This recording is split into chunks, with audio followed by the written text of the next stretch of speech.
So this is a problem on design of staircase.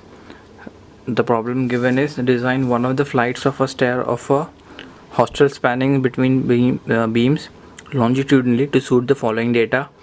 Type of staircase is a waist slab type.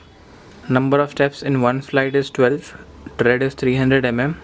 Rise is 160 mm, and the width of landing between the beams is 400 mm. And the concrete grade of concrete is M20 and grade of steel is Fe415. So let's start solving this. The first step would be to calculate the effective span. This will be based on the clause number 22.2a of the IS code. So which says that the effective span will be the center to center distance between the end supports. Okay, so in this case the span between the stair is, this is our stair, these are the supports, that is 400 mm.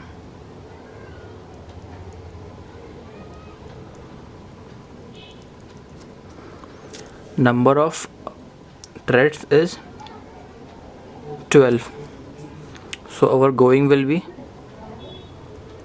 12 multiplied by 300 mm, which is 3600 mm, and the effective span is the center to center distance between the supports.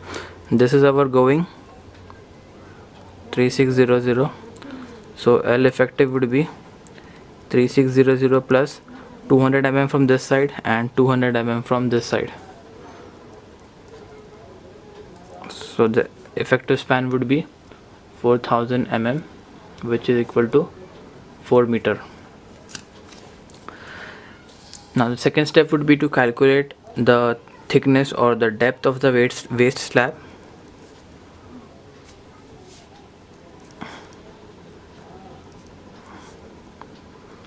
Again, this will be based on the clause number 33.1a using the span by depth ratio, and as this is the simply supported slab, our basic value will be 20. The span by depth ratio will be span upon 20 multiplied by the modification factor. Span is 4000, 20 is the basic value, and the modification factor will assume as 1.2. It can be assumed anywhere between 1.2 to 1.5. So it comes to 166.67. Let's take it as 180 mm. So the total depth would be 180 plus, let's assume 10 mm diameter bars. So the half the width of the bar will be 5 mm plus the clear cover is 20. So the total depth is 205 mm. The third step would be to calculate the load acting on the slab. There will be two types of load, dead load and the live load. And in the dead load there will be three types of load. The first one is floor finish, the second one is the load of the waist slab, and the third one is the load of step, one single step. So first part is dead load. In the dead load calculation, the first is the load of the waist slab.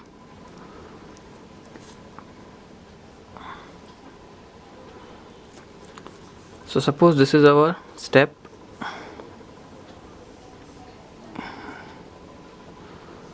and this is the step, and this is the waist slab.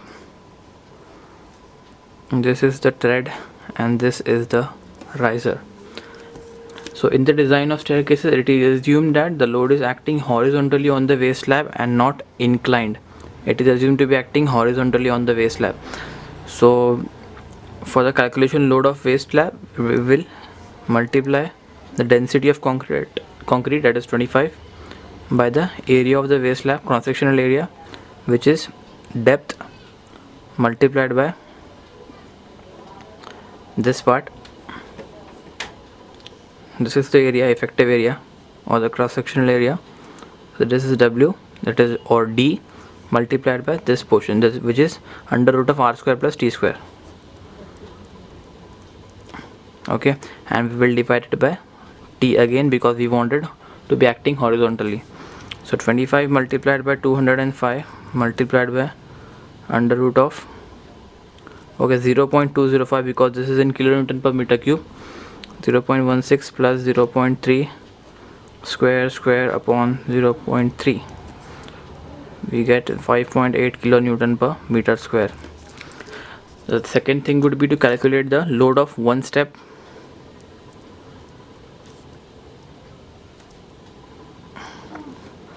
So the load of one step would be this area.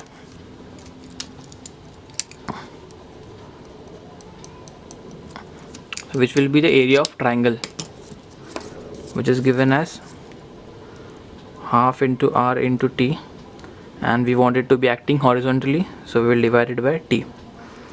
So 0.5 multiplied by 0.16 multiplied by 0.3 upon 0.3, which is equal to 2 kilonewton per meter square. Let's assume a floor finish, the load of floor finish has 0.6 kilonewton per meter square. So if we add all these up, that is 5.8, 2 and 0.6, so therefore total dead load will be 8.4 kilonewton per meter square.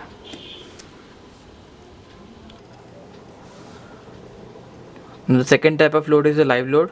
You can take the value of live load from the IS 875, which gives the various values of loads, live loads, dead loads, wind load, snow load, etc. So I am assuming it as 5 kilonewton per meter.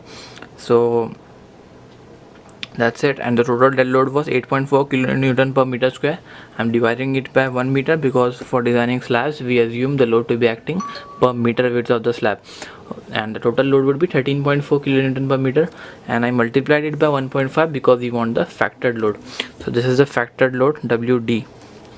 Once you get the load, you can calculate the maximum bending moment. For maximum bending moment, the formula is 0.125 WD multiplied by L effective, which you calculated earlier, squared. This is the formula specially for staircases. This has been derived by drawing the bending moment diagram and the shear force diagrams. So if you want to do that, you can do that too. But the maximum bending moment acts at the center of the staircase, which is given as 0.125 WD L effective square.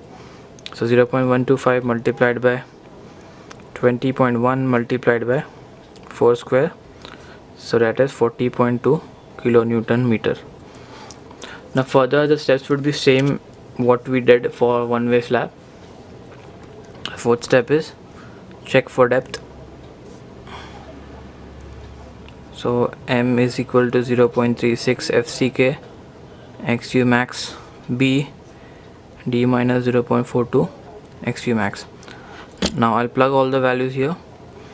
40.2 into 10 raised to 6 is equal to, multiplied by 20 is the grade of the concrete, 0.48 D for Fe415 steel, 1000 D minus 0.42 multiplied by 0.48 D.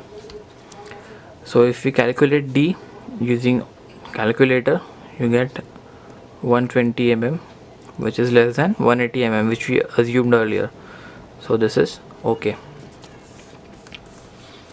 Fifth step would be to calculate the area of tension in steel. Our basic formula which we used for beams,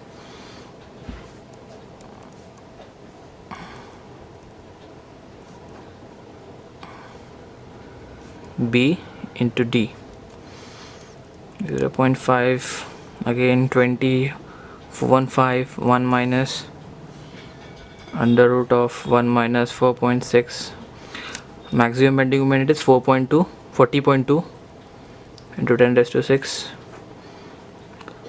20 into 1000 multiplied by the effective depth, which is 180 square, 1000 again the effective depth is 180. So the area of tension steel is 670.73 millimeter square. So once you get this, you can provide the bars. So I'm providing 10 mm bars.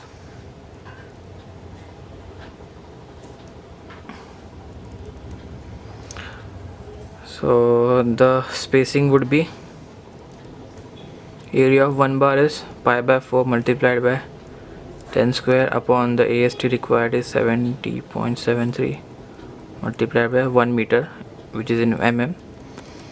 So you get it as 117, which is, let's assume, 115 mm. Okay, then provide the area of distribution steel, which is 0.15 upon 100 into 1000 into 205. This is B and this is capital D. This is given in clause number 26.5.2.1, which is for minimum steel for Fe415. So you get it as 307.5 mm square. Again, now you can provide 8 mm bars.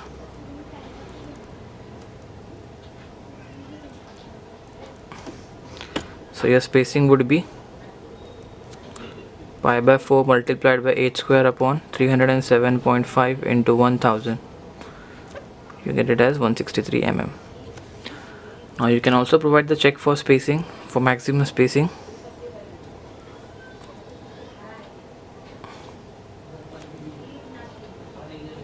It's given in clause number 26.3.3 B, which says it should be either 3D or 300 mm. 3 into D is 3 into 180. So you can multiply 3 into 180, which will be 540 or 300 mm. So in our case it is 115 mm, so it is okay. So once you get all of this, you can also provide the checks, which will be same as that for one-way slab, which I discussed earlier in my previous videos. So if you want to see that, I'll give a link in the description for that video, or I'll provide a card over here somewhere on the top, so you can check that video by clicking directly on it. I hope you like this video. If you have any doubt, please comment and I'll reply to that. Thanks for watching. Please like, share and subscribe.